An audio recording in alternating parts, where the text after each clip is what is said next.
A group of tomb raiders were cutting down rosewood trees worth hundreds of millions. A lookout stationed at the mountaintop spotted approaching police cars and immediately blew his whistle. Deep in the mountains, the tomb raiders heard the signal and hurriedly abandoned their valuable rosewood, fleeing the scene. But one of the raiders, named Pushpa, called them back. He said, "It's such a waste to just leave behind the rosewood we've worked so hard to cut. I have a way to distract the police and keep them from finding it." Pushpa had been an illegitimate child since birth. His father, a wealthy landlord, had him after a night of drinking, and both he and his mother were constantly ridiculed by his half-brothers. When his father died, neither he nor his mother was even allowed to attend the funeral. Soon, the police arrived in the mountains. Leading them was a sheriff known for cracking down on tomb raiders who illegally took state-owned rosewood. He despised the raiders, and his fierce methods had made many of them tremble in fear. When the sheriff confronted this group of tomb raiders, he found no trace of the rosewood, only a bunch of grown men casually chatting. They claimed they were there to tend sheep. Nearby, Pushpa was sharpening his axe. When the police asked what he was doing, Pushpa replied, "They're here to tend sheep, but I'm here to hunt tigers." Pushpa's words drew laughter from the raiders. Hearing his mocking tone, the sheriff flew into a rage and immediately pulled out his gun,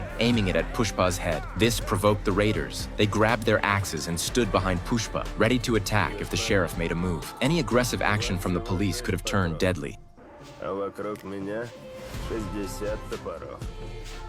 Нас побольше будет. Seeing they were outnumbered, the sheriff's subordinates urged him to reconsider. Though furious, he had no choice but to restrain himself. What the police didn't know was that dozens of rosewood logs were suspended high above them. Once the sheriff and his team left, Pushpa swung his axe, and the millennia-old rosewood worth hundreds of millions came crashing down. Thanks to his cleverness, Pushpa transformed from an ordinary, obscure tomb raider into a powerful figure destined to rise as a legendary underworld hero. The raiders then carried the rosewood down the mountain, weighed it, and loaded it onto trucks. As ordinary laborers, they usually earned only a few $1,000s, a pittance compared to the buyers and sellers of rosewood. But because Pushpa had saved this batch, the smugglers rewarded him with an extra $1,000. Just then, the sheriff returned with reinforcements, dozens of officers in tow. He shouted for the tomb raiders and smugglers to surrender immediately or face being shot on the spot. He hated tomb raiders with a burning passion, and anyone present knew he was capable of following through. No one dared to move, but Pushpa was both clever and fearless. He kicked a stone and hurled it at the sheriff, nearly hitting him in the head.